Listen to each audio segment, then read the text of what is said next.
De volta com Mais Esportes, participe conosco, www.pratiquemaisesportes.com.br. O André Isaac não está aqui hoje, justamente por conta desta notícia. Título do Vasco, incontestável diante do Coritiba. Todas as vezes que o André erra, ele pede licença do programa, não vem de jeito nenhum. Vamos acompanhar aqui na tela. Um Couto Pereira lotado esperava o Vasco. E o time carioca pareceu sentir nos primeiros minutos e o Coxa até acreditou que a estratégia com 3 volantes estava dando certo. Mas aos 11 minutos, Diego Souza passou para Éder Luiz, que disparou até a linha de fundo. O atacante encontrou Alexandro livre e o artilheiro não decepcionou. 1-0 Vasco. O gol fez com que o técnico Marcelo Oliveira colocasse mais um atacante na partida e deu certo. 2 minutos depois, na falha da defesa vascaína, Bill empatou a partida, 1-1. Ainda no primeiro tempo, no rebote, Davi virou o jogo, 2-1. E o jogo pegou fogo. O segundo tempo começou nervoso e o Coritiba continuou pressionando. Mas quem marcou foi o Vasco, com Éder Luiz na falha do goleiro Edson Bastos, 2-2. Aos 21, William acertou uma bomba. Era o terceiro gol do Coritiba e o Couto Pereira voltou a se animar.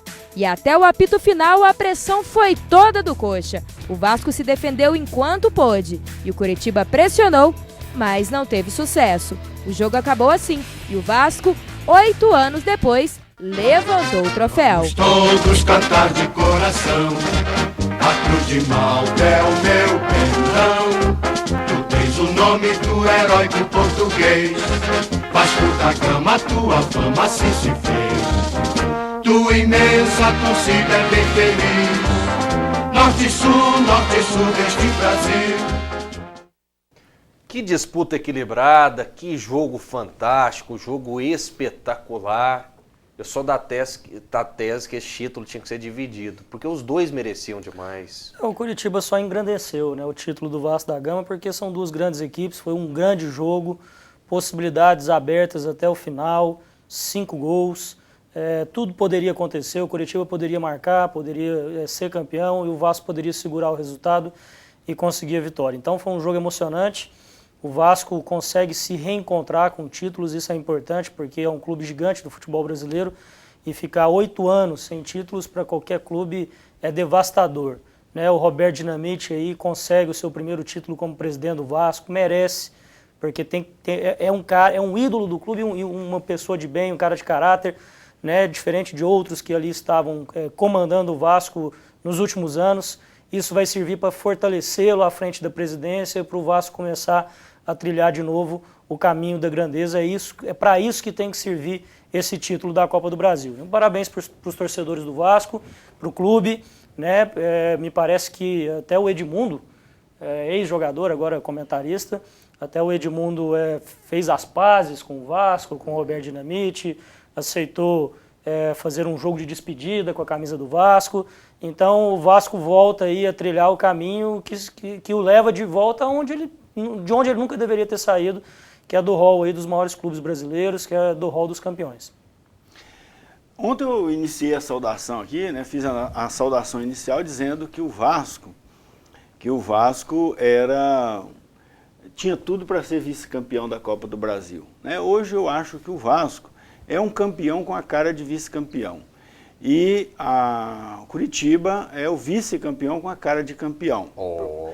Porque ganhou o jogo, fez 3-2 ontem e tal. O problema, onde foi que o Coritiba perdeu e onde foi que o Vasco ganhou? No regulamento da Copa do Brasil. O técnico do Vasco, Ricardo Gomes, ele soube jogar com regulamento. Jogou para frente em casa e jogou para frente lá em Coritiba. Copa do Brasil foi feito para time não jogar retrancado. Então o Coritiba errou quando foi para o Rio de Janeiro e chegou lá, jogou fechado, tentando garantir um empate ou fazer um gol no contra-ataque. Não, Copa do Brasil ganha o time que joga para frente o tempo todo, porque gol fora de casa vale mais do que gol em casa, né? Então, na soma dos dois jogos, o resultado ficou 4-4. Como o Curitiba foi melhor... 3-3. 4-4. 3x3, desculpa, 3x3. Foi 1x0 lá no Rio de Janeiro e 3x2 ontem. Então ficou 3x3. Então ficou empatado o jogo. Só que se você pegar o histórico do Curitiba na Copa do Brasil, foi muito melhor do que o histórico do Vasco. Sim. Curitiba teve vitórias muito mais interessantes. Só os 6 ou 7x0, que foi 6x0 em cima do Palmeiras, foi um resultado impressionante. Então a campanha do Curitiba foi muito melhor do que a campanha do Vasco. Só que o técnico do Vasco na decisão jogou com o regulamento e fez prevalecer a vantagem do regulamento, que é os gols fora de casa que vale mais. Né? Então, nesse aspecto, o Ricardo Gomes, que eu acho que até uma pergunta que você vai fazer para nós, né? E eu já vou respondendo a pergunta. Olha lá, professor, foi tão interessante o senhor dizer isso que a gente tem uma matéria justamente sobre isso. Ricardo Gomes é o principal responsável pelo título. Vamos acompanhar. Um ano que começou complicado. Na primeira fase do Campeonato Carioca, o Vasco chegou a estar na zona de rebaixamento. E agora, o título da Copa do Brasil chega para acabar com um jejum de 8 anos e provar que Ricardo Gomes fez a diferença no time cruzmaltino. Apesar do treinador não aceitar muito bem o rótulo de herói. Não, isso não transformou o Vasco, não. O Vasco é isso aí, o Vasco é muito grande. É um time... eu conheci como adversário agora dentro do Vasco, do Adorão da Casa, e é isso, tem que disputar sempre, você vai ganhar. O negócio de não ganha sim, ganha sim. A história do Vasco é muito maior do que esse período curto que ele ficou sem ganhar. Mas dentro do grupo, os elogios são para ele. Uma pessoa muito humilde, muito tranquila, trata todo mundo da melhor maneira possível, então acho que esse é o segredo nosso, a humildade e o coletivo. A Copa do Brasil é o principal título da carreira desse treinador aqui no Brasil.